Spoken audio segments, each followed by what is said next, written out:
ഇത് base board choose ചെയ്യുന്നത് കേട്ടോ. അതായത് നമ്മുടെ മോൾഡിനേക്കാൾ ഒരു 1/2 ഇഞ്ചോ അല്ലെങ്കിൽ 1 ഇഞ്ചോ ഒരു ഗ്യാപ്പ് നമുക്ക് വേണം. മനസ്സിലായല്ലോ? അതുപോലെ ഇതാണ് നമ്മുടെ ബ്രെഡ് നൈഫ്. കണ്ടല്ലോ, ഇതാണ് ബ്രെഡ് നൈഫ്. നമ്മുടെ കേക്ക് ലെയർ ചെയ്യാനായിട്ട് നല്ല യൂസ്ഫുള്ളാണ് കേട്ടോ. ഈവനായിട്ട് നമുക്ക് കട്ട് ചെയ്തെടുക്കാനായിട്ട് നല്ല യൂസ്ഫുള്ളാണ് നമ്മുടെ ബ്രെഡ് നൈഫ്. കണ്ടല്ലോ. അതുപോലെ ഇതാണ് ഐസിങ് നൈഫ്.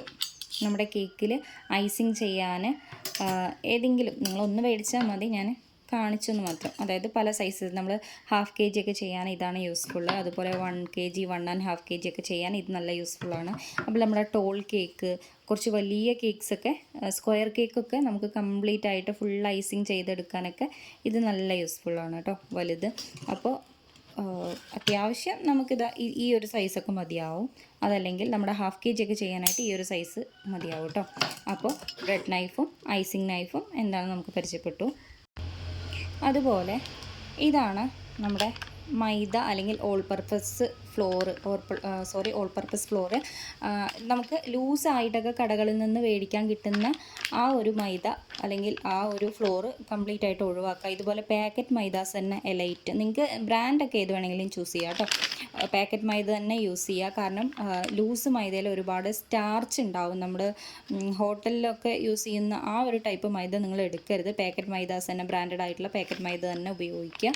നിങ്ങൾക്ക് എങ്ങനെയാണ് മൈദ ലെവൽ ചെയ്ത് എടുക്കുക അല്ലെങ്കിൽ അളന്നെടുക്കുക എന്നൊന്ന് കാണിച്ചു തരാം കേട്ടോ.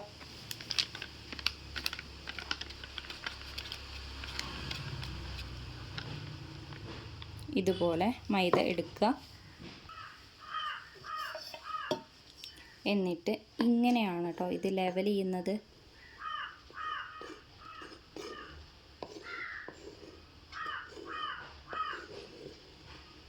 കണ്ടല്ലോ, നമ്മുടെ ബേക്കിംഗ് പൗഡറും ബേക്കിംഗ് സോഡയൊക്കെ ഇങ്ങനെ ലെവൽ ചെയ്തിട്ട് തന്നെ നമ്മൾ എടുക്കണം കേട്ടോ. എന്നാലാണ് നമ്മുടെ കേക്കിൻ്റെ ആ ഒരു ബെസ്റ്റ് റിസൾട്ട് നമുക്ക് കിട്ടുള്ളൂ. ലെവൽ ചെയ്തിട്ട് തന്നെ എടുക്കുക. മൈദ ആയാലും ബേക്കിംഗ് സോഡ ആയാലും ബേക്കിംഗ് പൗഡർ ആയാലും കൊക്കോ പൗഡർ ആയാലും എല്ലാം. ഓക്കെ.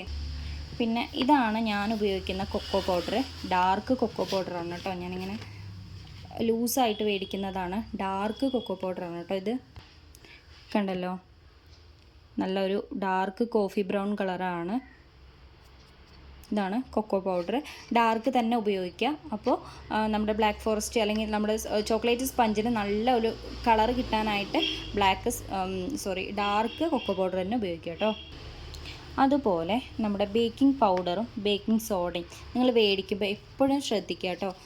നമ്മുടെ എക്സ്പയറിങ് ഡേറ്റ് നിങ്ങൾ എപ്പോഴും ശ്രദ്ധിക്കണം. നമ്മുടെ ബേക്കിംഗ് പൗഡറും ബേക്കിംഗ് സോഡയൊക്കെ മേടിക്കുമ്പോൾ എക്സ്പയറിങ് ഡേറ്റ് നിങ്ങൾ എപ്പോഴും ശ്രദ്ധിച്ചിട്ടേ മേടിക്കാവുള്ളൂ. അതുപോലെ ഇത് പൊട്ടിച്ചതിന് ശേഷം എയർ ടൈറ്റ് ആയിട്ടൊരു പാത്രത്തിൽ തന്നെ നിങ്ങൾ സൂക്ഷിക്കണം. എയർ ടൈറ്റ് ആയിട്ടുള്ള ഒരു പാത്രത്തിൽ സൂക്ഷിക്കുക. പറ്റുമെങ്കിൽ ഗ്ലാസിൻ്റെ ബൗളിൽ തന്നെ നമ്മൾ സൂക്ഷിക്കുക. അതായത് ബേക്കിംഗ് പൗഡർ ബേക്കിംഗ് സോഡയൊക്കെ നമ്മൾ പ്ലാസ്റ്റിക്കിൽ നിന്ന് ഒഴിവാക്കുക കേട്ടോ. കണ്ടല്ലോ, ഇതാണ് ബേക്കിംഗ് പൗഡറും ബേക്കിംഗ് സോഡ രണ്ടാണ് കേട്ടോ. ബേക്കിംഗ് സോഡ വേറെയാണ്, ബേക്കിംഗ് പൗഡർ വേറെയാണ്. നമ്മുടെ കേക്ക് ബേക്കായി കിട്ടാനാണ് ഈ ബേക്കിംഗ് പൗഡർ ഉപയോഗിക്കുന്നത്. അതുപോലെ നമ്മുടെ കേക്ക് സോഫ്റ്റും നല്ല ഹൈറ്റും കിട്ടാനാണ് ബേക്കിംഗ് സോഡ ഉപയോഗിക്കുന്നത് കേട്ടോ. കണ്ടല്ലോ, ഇതാണ് ബേക്കിംഗ് പൗഡറും ബേക്കിംഗ് സോഡയും.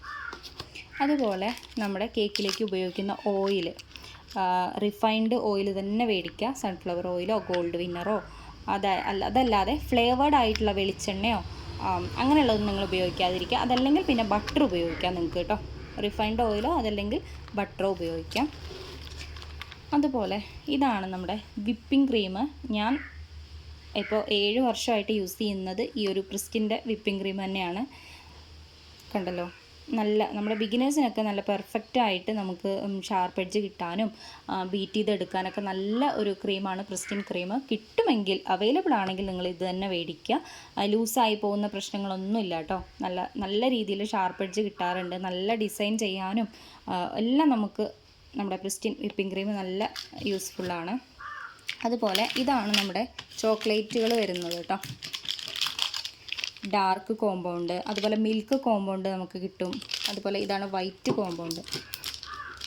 മിൽക്ക് കോമ്പൗണ്ടും വൈറ്റ് കോമ്പൗണ്ടും രണ്ടാണ് കേട്ടോ. ഡാർക്ക് കോമ്പൗണ്ട്, വൈറ്റ് കോമ്പൗണ്ട്, അതായത് നമ്മുടെ ബ്ലാക്ക് ഫോറസ്റ്റ് കേക്കിലൊക്കെ നമ്മൾ ഗ്രേറ്റ് ചെയ്തിടുന്ന ചോക്ലേറ്റാണിത്. അതുപോലെ വൈറ്റ് ചോക്ലേറ്റ് കണ്ടല്ലോ, വൈറ്റ് കോമ്പൗണ്ട്. നമ്മുടെ വൈറ്റ് ഫോറസ്റ്റ് കേക്കിലൊക്കെ നമ്മൾ യൂസ് ചെയ്യുന്നത് ഈ ഒരു ചോക്ലേറ്റാണ്. കണ്ടല്ലോ. അതുപോലെ നമ്മുടെ കേക്കിൻ്റെ ഐറ്റംസൊക്കെ ബീറ്റ് ചെയ്യാനായിട്ട് കുറച്ച് ബൗളുകൾ നമ്മൾ സെപ്പറേറ്റ് തന്നെ, അതായത് നമ്മുടെ നാരങ്ങ അതുപോലെ സിട്രിക് ആയിട്ടുള്ള കണ്ടൻറ്റുകളൊക്കെ ഇല്ലാത്ത പാത്രങ്ങൾ നമ്മുടെ കേക്കിനായിട്ട് യൂസ് ചെയ്യുക കേട്ടോ. ഇതിന് വേണ്ടി സെപ്പറേറ്റ് തന്നെ നിങ്ങൾ പാത്രങ്ങൾ യൂസ് ചെയ്യുക.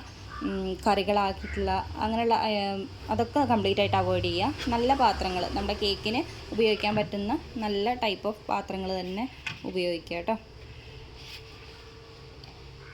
ഓക്കെ.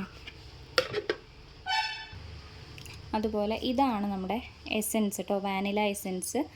ഞാൻ ബുഷിൻ്റെ ആണ് യൂസ് ചെയ്യാറ്. നിങ്ങൾക്ക് ഏതാണോ അവൈലബിൾ ആയിട്ടുള്ളത് അത് ഉപയോഗിക്കാം. ഇത് 1 ലിറ്ററാണ് വരുന്നത് കേട്ടോ. സോറി, 1/2 ലിറ്ററാണ് വരുന്നത്. 500 ml ആണ് വരുന്നത്. നല്ല വാനില എസെൻസ് ആണ്. ബുഷിൻ്റെ ബ്രാൻഡിന് നല്ല വാനില എസെൻസ് ആണ് കേട്ടോ. അപ്പോൾ നമ്മൾ കുറേ ഐറ്റംസ് പരിചയപ്പെട്ടു. ഇതൊക്കെയാണ് കേക്കിന് വരുന്ന അത്യാവശ്യമായിട്ട് നമ്മുടെ കയ്യിൽ വേണ്ട ഐറ്റംസ്. അപ്പോൾ നമുക്കിനി ക്ലാസ്സിൽ കാണാം കേട്ടോ. ഇതിൻ്റെയൊക്കെ ഒരു യൂസസും നല്ല പെർഫെക്റ്റായിട്ട് എങ്ങനെ കേക്ക് ചെയ്യാമെന്നും അതെങ്ങനെ പെർഫെക്റ്റായിട്ട് ഐസിങ് ചെയ്യാമെന്നൊക്കെ നമ്മുടെ വരുന്ന ക്ലാസ്സുകളിൽ നമുക്ക് കാണാം. അതുപോലെ